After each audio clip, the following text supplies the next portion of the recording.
Okay, ladies and gentlemen, now let's take a look at this problem.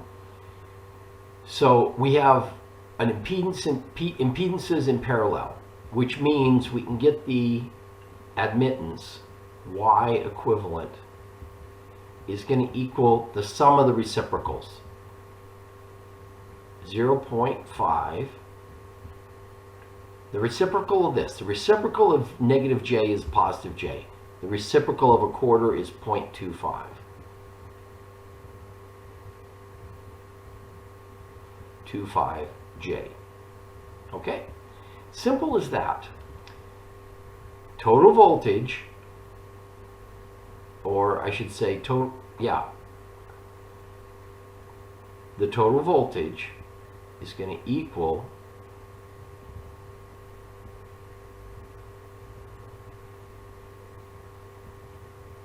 I hate it when it does that.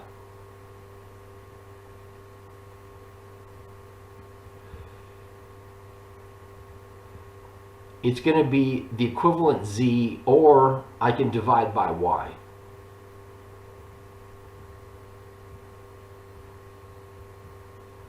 And I will let New Octave do that. Let's go ahead and do that right now.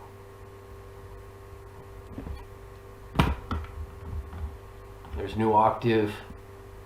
Pull it in there, and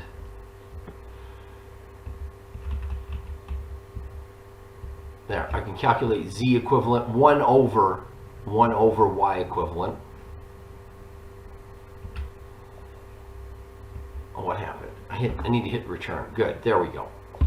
And so I can just set the variable IT is 4. Here's how you do it in New Octave. 4 times exponential of J times pi over 4. Pi over 4 is 45 degrees. Pi over 4 radians is 45 degrees. Okay, and now we can just do the IT V equals IT slash ZE, or times ZE. I didn't enter it as Y. This is a reciprocal of Y. Okay, so we got that. Now we get Vm, the magnitude of V is going to be the absolute value of V. And the angle of V is going to be equal to the argument of V times, converting to degrees, 180 degrees per pi radians. Okay. Now we can start drawing our diagram.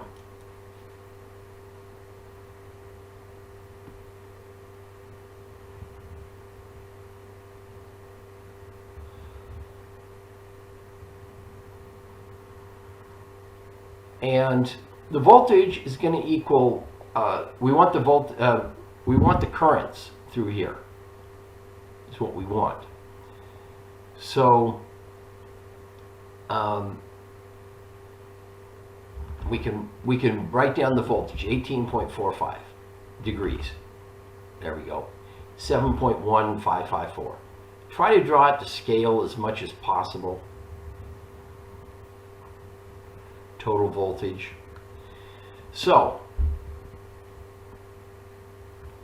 current 1 is going to be voltage over 2 ohms. So this is, what's the magnitude? 7.1554.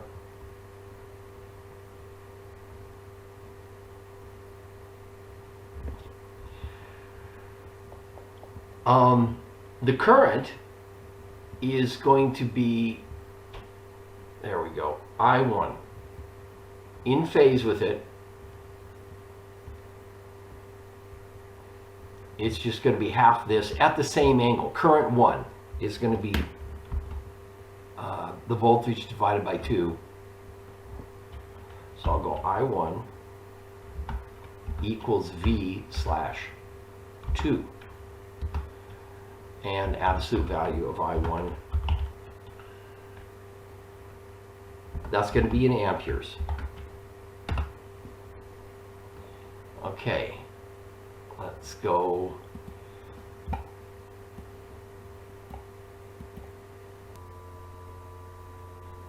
Okay, carrying on. I forgot to write down this voltage right here. It would be I'll leave it in the complex number notation. 6.7882 plus, okay, where is it? There it is, 2.2627J.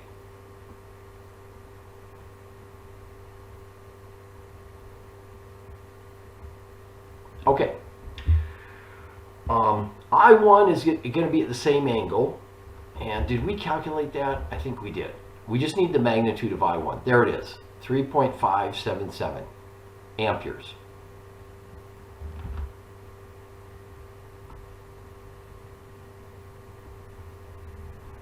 And I'll use the notation for voltage here, 18.435.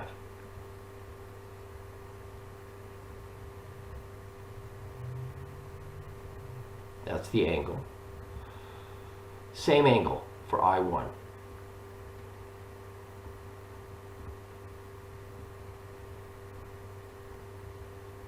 Okay.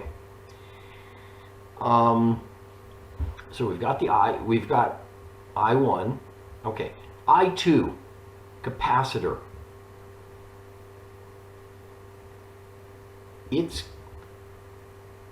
You'd take I2 would be the admittance of the capacitor, which was 1/4 J times V, this V. And it's at 90 degrees. So the admittance is at 90 degrees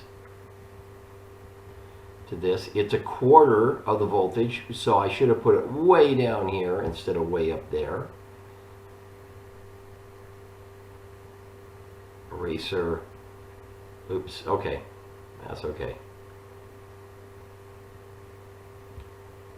I can just draw my line here.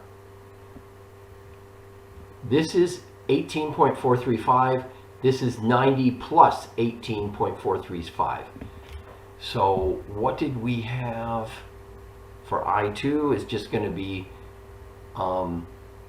let's do that. Oops. Wrong tapping. There we go. Wrong tapping. I2 is going to equal to the voltage times the second part of the Y, or you can use Z, doesn't matter. I'm going to do the Y, the admittance. The admittance is the admittance is 0.25J.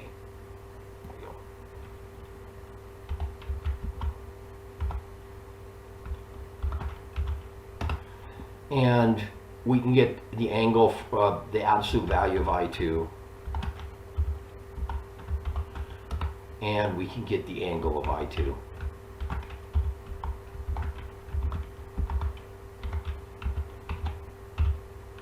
Okay, 108.43, which should equal 1.7889. So here's I2.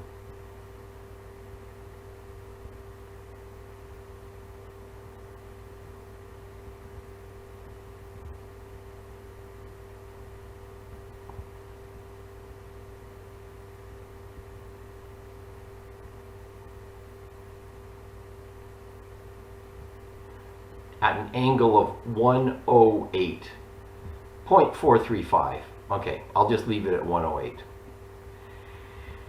90 degrees plus this angle. Now we add the two currents together. I expect total current to be out here somewhere.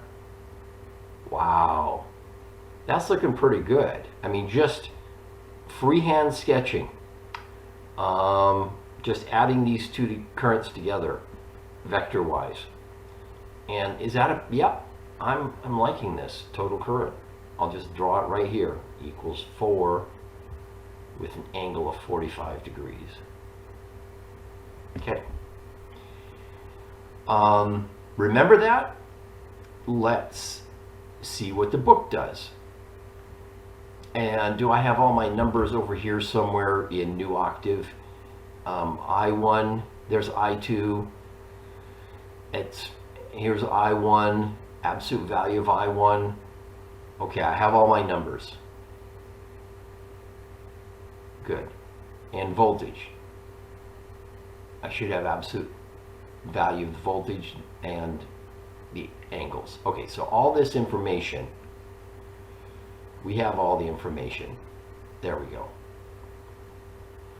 Okay, let's see what the book does. That way I can clear out all the ink on the slide and just go through the book.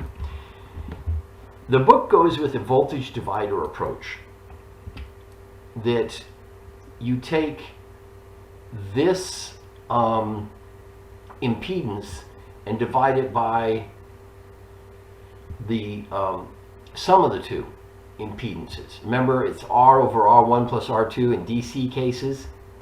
So in AC cases, it's real similar. If this is small, most of the current's going to go through it, which means the current's not going to go through this.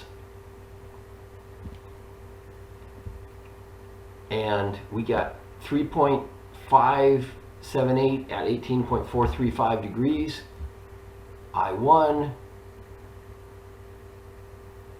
there he is, 3.578, 18.435 degrees. Same answer. I2,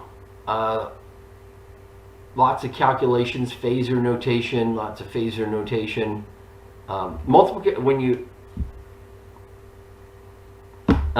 If you have a program like New Octave or MATLAB, complex numbers become pretty easy. You don't care about the phasor notation. If you don't, the phasor notation is really good for multiplying and dividing. Okay, let's keep going. 1.789 at 108 octave. I2, 1.789 at 108. Okay. So far, so good. We match up. V, 7.156 at 18.435.